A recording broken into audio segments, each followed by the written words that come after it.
ప్రభుత్వ పాఠశాలలు అన్ని విధాలా అభివృద్ధి చెందాలంటే సంఘ సంస్థలు ముందుకు రావాలంటూ రౌండ్ టేబుల్ ఇండియా సంస్థ అధ్యక్షులు మనీష్ పుణ్యమూర్తి తెలియజేశారు.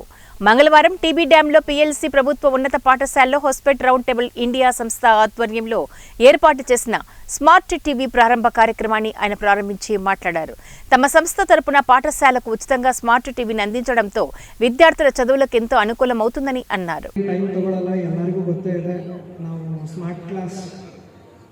ನಿಮ್ಮೆಲ್ಲರಿಗೂ ಅನುಕೂಲ ಆಗಲಿ ಅಂತಂದು ಹೇಳಿ ನಾವು ಸರ್ ಹೇಳಿದ ಒಂದು ರಿಕ್ವೆಸ್ಟ್ಗೋಸ್ಕರ ನಾವು ಬಂದು ಅದನ್ನು ನಾವು ಕೊಟ್ಟಿದ್ದೀವಿ. ಎಲ್ಲರೂ ಅದನ್ನು ಸದುಪಯೋಗ ಪಡಿಸ್ಕೊಡ್ರಿ. ಇದು ಬಿಟ್ಟರೆ ಬೇರೆ ಏನು ಮಾತಾಡಲ್ಲ. ಆದರೆ ಅದರಿಂದ ಏನು ಆಗ್ಬೋದು ಅನ್ನೋದು ಒಂದೆರಡು ಮಾತುಗಳು ಹೇಳ್ತೀನಿ. ನಿಮಗೂ ಗೊತ್ತಿದೆ, ಇಂದಿನ ಮಕ್ಕಳು ನಾಳೆನೇ. Yes, very good. ನೀವು ಯಾವುದೇ ಒಂದು ವಸ್ತು ಸರಿಯಾದ ರೀತಿಯಿಂದ ಬಳಸಿದರೆ ಯಾವುದೇ ಒಂದು ವಸ್ತು ಆಗಲಿ ಅದು ನಿಮಗೆ ಅತ್ಯುನ್ನತ ಸ್ಥಾನಕ್ಕೆ ಕರ್ಕೊಂಡು ಹೋಗ್ತದೆ.